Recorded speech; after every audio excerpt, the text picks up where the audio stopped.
রব্বুল আলামিনের কাছে ইস্তিগফার কামনা করা, বেশি বেশি আল্লাহর কাছে ক্ষমা প্রার্থনা করা, ইস্তিগফার, আস্তাগফিরুল্লাহ, আল্লাহর কাছে ইস্তিগফার করা। জানি না আপনার জীবনে কতটুকু আপনি ইস্তিগফার করেছেন। মানুষের জীবন সফলতা লাভ করার জন্য গুরুত্বপূর্ণ বিষয় আছে, সেটা হলো একটা হলো ইস্তিগফার, মানে আল্লাহর কাছে ক্ষমা প্রার্থনা করা, আল্লাহর কাছে ক্ষমা প্রার্থনা করা। এই ইস্তিগফার এত গুরুত্বপূর্ণ একটা বিষয়।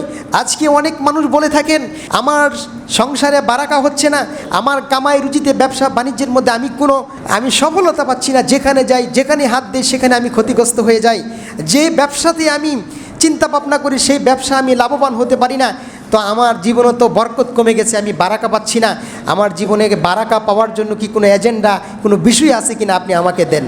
এ কথা বলেন। এক লোক তো বলেই ফেললেন শায়েখ আমি বিবাহ করতে চাই, কারণ আমার জীবনে আর বারাকা হচ্ছে না, আমি আর সংসারে বারাকা পাচ্ছি না। লোকটা আসলে বিবাহ করতে চাচ্ছি কেন?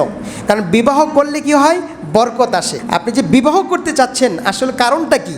সে বলল যে কারণটা হলো যে আমার সংসারের মধ্যে আমি বরকত খুঁজে পাচ্ছি না, আমার উন্নতি সফলতার আমি মুখ দেখতে পাচ্ছি না, এজন্য আমি আরেকটা বিবাহ করতে চাচ্ছি।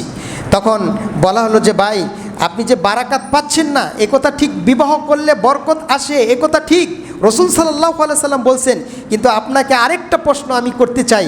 আল্লাহ রাব্বুল আলামিন আপনার নিকটে বারাকা আসার যে দরজাগুলো, ওই দরজাগুলো দেখেন তো খোলা আছে কিনা, বন্ধ আছে কিনা, আপনি একটু দেখেন আপনার জীবনে কেন বারাকা আসছে না। বারাকা আসার, বরকত আসার যে দরজাগুলো ওইগুলো বন্ধ আছে কিনা খোলা আছে একটু যাচাই করেন। লোকটা আশ্চর্য হয়ে গেল যে এটা কেমন কথা, যে আমার জীবনে বরকত আসার দরজা খোলা না বন্ধ এটা বুঝবো কিভাবে? কেন আপনার সংসারে বারকাত আসছে না?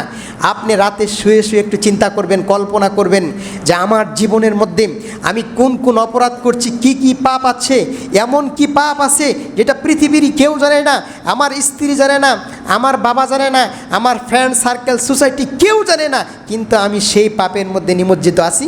এমন কিছু পাপ আপনি খুঁজে বের করবেন, বের করে দেখবেন আপনি যদি আপনার জীবনে এমন কিছু পাপ থেকে থাকে, এমন কিছু পাপ আছে না, যেমন এখন বর্তমানে দেখবেন পাপ করার পর চতুর্দিক থেকে উন্মুক্ত, সেটা হলো একটা হলো মোবাইল, ফেসবুক, ইন্টারনেট, ইউটিউবিং, টিকটকিং, যে ইন্টারনেট যে সাইটগুলো আছে, আপনার যে কোনো মানুষের বয়সের ছোট থেকে শুরু করে অর্থাৎ বয়স্ক মানুষ পর্যন্ত সবাই এটার মধ্যে জড়িয়ে পড়ছে। আপনি মানুষকে ঠগান, আপনি পিতামাতাকে সন্তুষ্ট করেন না, আপনি মানুষের হক নষ্ট করেছেন, তারপরে এইভাবে হাজারো পাপ যেটা পৃথিবীর কেউ জানে না, এমন কিছু পাপ যদি আপনার জীবনে থেকে থাকে, তাহলে ওই পাপগুলো থেকে আপনি বিরত হন, তাহলে আপনার সংসারে বারাকার যে দরজাটা বন্ধ আছে সেই বন্ধ দরজাটা খোলা হয়ে যাবে। মানুষের জীবনে বারাকা আসার জন্য একটা বিষয় হলো বেশি বেশি ইস্তেগফার করা, আল্লাহর কাছে ক্ষমা প্রার্থনা করা, আস্তাগফিরুল্লাহ আস্তাগফিরুল্লাহ আস্তাগফিরুল্লাহ। আল্লাহ রাব্বুল আলামিন সূরা নূহ আয়াত নাম্বার 10 থেকে 12 নাম্বার আল্লাহ রাব্বুল আলামিন বলছেন, হে পৃথিবীর মানুষ তোমরা আল্লাহর কাছে ক্ষমা প্রার্থনা করো, আল্লাহর কাছে ইস্তেগফার করো। যদি তোমরা আল্লাহর কাছে ইস্তেগফার করো তাহলে আল্লাহ বলছেন নিশ্চয় আমি হলাম ক্ষমাশীল, তোমাদেরকে মাফ করে দেব। তাহলে ইস্তিগফারের একটা উপকার হলো আল্লাহ রাব্বুল আলামিন আপনাকে মাফ করে দেবেন। 2, যদি তোমরা আল্লাহর কাছে ক্ষমা চাও তাহলে আল্লাহ রাব্বুল আলামিন তোমাদেরকে আকাশ থেকে বৃষ্টি বর্ষণ করবেন। সুবহানাল্লাহ। এই যে প্রচণ্ড তাপদাহ, গ্রীষ্মের যে খরা তাপ, প্রচণ্ড তাপ, তীব্রতা গরমের, এটার জন্য প্রয়োজন হলো কি বৃষ্টি হওয়া।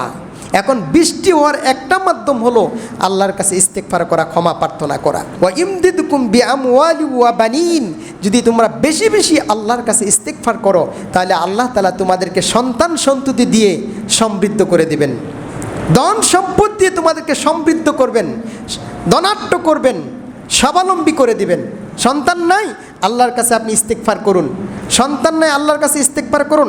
হাসান বসরি রাহিমাহুল্লাহর কাছে মানুষ বিভিন্ন সময়ে বিভিন্ন সমস্যা নিয়ে আসতো। তো একজন আসছে, এসে বলছে শায়েখ আমার তো সন্তান হয় না, আপনি আমার জন্য দোয়া করুন। তখন হাসান বসরি রাহিমাহুল্লাহ বলছে তুমি আল্লাহর কাছে ইস্তেগফার করো। আরেকজন এসে বলছে যে আমার তো এই বিপদ, এই অসুস্থতা, নানা অসুস্থতার মধ্যে, তখন তিনি বলছেন তুমি ইস্তেগফার করো। মানে এক একজনের সমস্যা ভিন্ন ভিন্ন, কিন্তু মেডিসিন কিন্তু এক, সেটা হলো আল্লাহর কাছে ইস্তেগফার করো।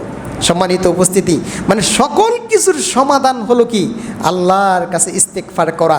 এই জন্য আমরা দেখতে পাই রাসূল করিম সাল্লাল্লাহু আলাইহি সাল্লাম তার জীবদ্দশায় প্রতিদিন 70 কিংবা 100 বার আল্লাহর কাছে প্রতিদিন ইস্তিগফার করেছেন, আল্লাহ তুমি আমাকে ক্ষমা করো।